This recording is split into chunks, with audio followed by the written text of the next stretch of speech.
Gempi mulai beranjak remaja, Gading Marten akui lebih protektif dengan putrinya karena takut dengan dunia sekarang. Aktor Gading Marten mengaku bahwa kini dirinya mulai deg-degan melihat sang putri, Gempita Nora Marten mulai beranjak remaja.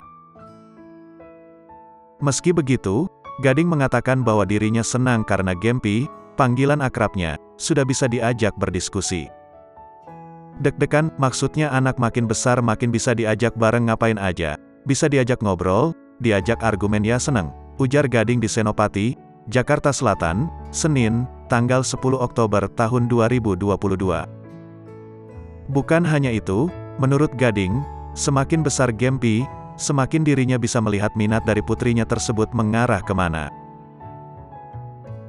Gempi blessing buat papa mamanya, banyak yang senang jadi ini makin gede. Makin kelihatan sukanya ke arah mana, lanjutnya.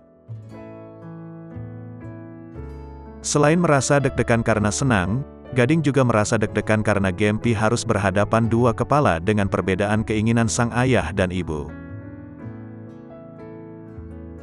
Namun, Gading menjelaskan bahwa sejak dini dirinya sudah mencoba untuk berkomunikasi dengan Gempi mengenai masa depannya.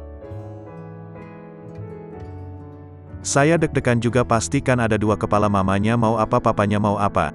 Jadi kita harus komunikasi sebaik mungkin biar gedenya kebaikannya buat Gempi juga. Sekarang protektif banget takut dengan dunia sekarang, ungkapnya.